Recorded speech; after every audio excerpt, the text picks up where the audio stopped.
West Ham will be looking to find some form when we square off against Derby County this evening in the FA Cup fourth round. And what will happen? At the time, West Ham sit at 16th in the Premier League.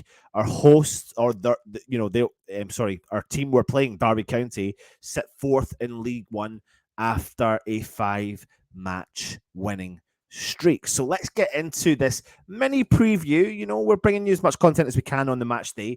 So let's talk a little bit about Derby County. From Derby's perspective, they've already had a taste of facing Premier League opposition this season, holding Liverpool to a goalless draw at Anfield before losing on penalties. And since October the 25th, that is the only time that Derby have suffered any kind of defeat, and they're now 19 matches unbeaten across 90 minutes. If you haven't already, go and check out our opposition preview with the Derby County fan. Now sitting 8 points adrift off the automatic promotion places and holding a 9-point lead over 7th position. The playoffs look the most likely outcome for Paul Warne's side come the end of the campaign. However, this is a team who have won 6 games in succession in all kinds of styles. The latest coming at Port Vale in midweek as they netted in the 87th and 89th minute goals to pull off an unlikely comeback. As far as this competition is concerned, Derby have come through ties with Torquay, Newport County and Barnsley to set up the mouth-watering tie against West Ham. Now, a little bit of team news for you regarding Derby County. And barring any injury issues, Warne may be prepared to name the starting 11, which started at Vale Park on January the 24th. James Collins is an alternative in attack. No, it's not the James Collins we know, Ginge, but James Collins, their striker, is probably going to start an attack as an alternative to David McGoldrick. If you don't know who he is, check him out. We've played him several times, played for Sheffield United, and he's still kicking about. He needs a little bit of extra recovery time. He's 35 years old, but he may retain his place in the team. He's there or thereabouts for it as well. Everton loanee Lewis Dobbin will also come into contention after providing an assist as a substitute last time out, as well as starting 3 of the 4 previous games in the competition this campaign. There's a reason why the telly is showing this game, because they're hopefully going to expect an upset. But what will West Ham do? It's time to talk about our beloved West Ham.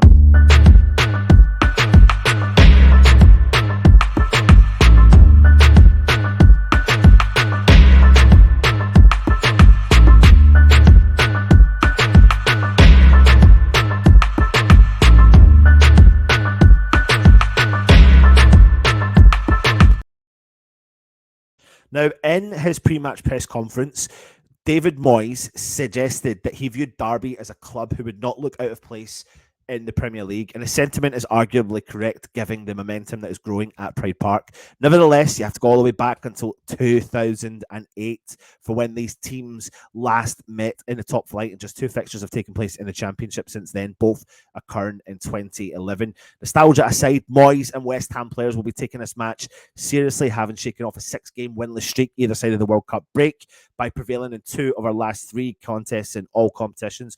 Although there is a defeat at Wolves in between, Moyes will be delighted with the 1-0 triumph over Brentford in the previous round in this tournament and the 2-0 win victory over Everton last weekend. The win in the latter game has moved West Ham 1 point clear of the relegation zone, but that current scenario will not lower West Ham's desire to move through to the last 16 of this competition, keeping ourselves in as many cup competitions as possible. Now, some news for you in regards to team news. Danny Ings and Lucas Scamacca unavailable. We know that. Hopefully coming back sooner rather than later, which makes me think, and we'll come on to it in a minute, you may see Antonio lead the line despite speculation regarding a potential exit. Will we see the second choice goalkeeper, Alfonso Areola, make a feature for the game, considering he is the cup keeper, as you could say? Ben Johnson, Tommy Soucek will probably come under some form of consideration to start the game as well, particularly the latter if Declan Rice is handed a rest. But will he be handed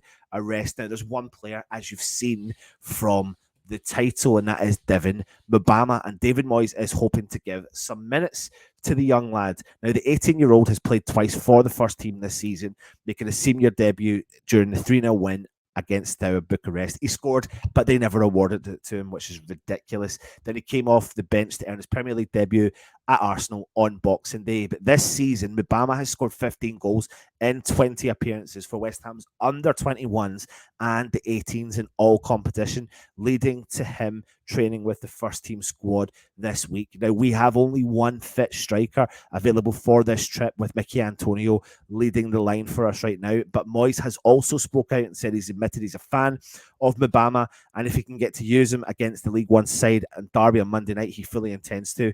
And he did tell the press that he'd like to get Devon involved. I like him around the group. He gives us great energy and he's a great runner.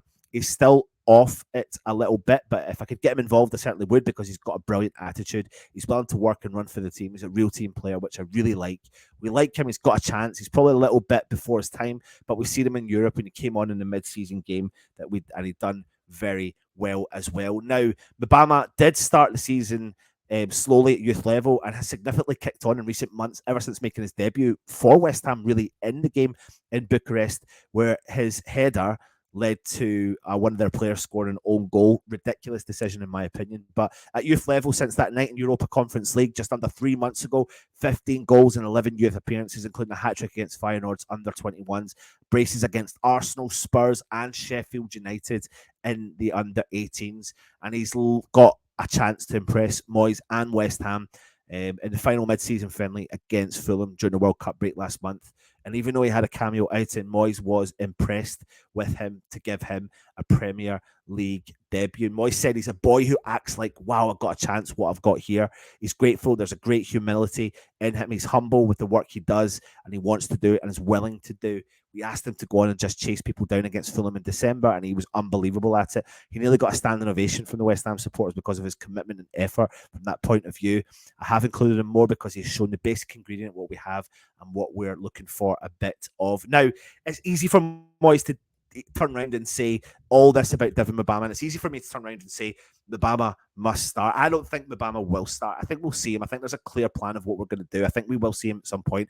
I'm really hoping he gets more than 20 minutes to showcase what he's capable of doing, because for me, I've said it several times on the shows, when you've got a player, it doesn't matter what level, but if they're brimming with confidence, I see him in a different position to what I saw Mipuel Debiku. I don't think throwing him in the FA Cup really puts him under pressure, and if he doesn't have a good game, throws him under the bus. I don't see that, because I think he is brimming to the he's absolutely flying right now in the lower leagues. Yeah, okay, the standards are very, very different. You make the step up, it's very, very different. But all it takes is to be standing in the right place at the right time and banging a goal, and your confidence can fly through the roof. And this boy seems to be humble. He's humble enough to be able to say, listen, when the games aren't on for the under 21s, let me go back to the under 18s, let me play with the team, let me get as many minutes under my belt as possible, because the boy's clocked on to the fact that he's got momentum. And I think that's a key thing that we need to maybe pocket and distribute in this team with the experience that we've got. It's fine that, like I said, I've said in the title that Mbama should start, but I think Antonio will start the game. But I'm really hoping at some point early on we do get to see Mbama, because I think he's, I don't want to say it because we've got so many fans saying that he's got a bright future. I do think he's potentially got a bright future. He's maybe the next one coming through that may have a chance, and he's been in and around the squad. And a game like against Derby tonight is a good test for someone like Mbama. And I think we could see a little bit more of him over the coming weeks, because we're still waiting for Ings and, of course, Scamacca to come back from the injury. But time will tell. Time will tell. Now, listen, when it comes to predictions, and in terms of team news or starting 11s, go back, check out myself and Russ's predicted 11. I think it's going to be a really strong team, to be honest. I think a couple of maybe possibly Europa Conference League players, the squad players, they're coming in, but I don't necessarily think it's going to be a mix of youth at all. But I think you may see a couple of players come off the bench and try and shock the League One side. But when it comes to predictions, I'm sticking with my 2-1 prediction to West Ham. We don't really want a replay, because we need to get focus on the next games coming up, what we've got, because we're 5-6 weeks away from going back to a Thursday, Sunday fixture list. So we need as many points as we can in the Premier League. So go in Sunday, get the job done, give players the run out that need the run out. Maybe the likes of Lanzini, Palmieri, we'll probably see him. Maybe we'll see Ben Johnson all that sort of stuff as well. So we'll see what happens. But put your predictions in if you are watching right now. If you are enjoying the content, please leave your thumbs up. Please subscribe to the channel as well. That really does help us out. Do you know that only 50% of people who are subscribed to the channel watch the shows? So get on it and subscribe to the channel if you are watching it. And of course, on top of that, there's a bell notification. If you click that bell notification that's clicking right now, gives you 4 options. One of those options is notify you when all the shows do go live, so you get a chance to do that as well. Anyway, that's it from me. Put your predictions in the chat. Hope you're well, and we will see you later on for the West Ham Daily. We'll see you for the Hammers headlines, and of course, we'll see you for the Match Day Live later on tonight. Join us for that as well. We'll have some good banter. Fingers crossed we can get a victory. Come on, you Irons.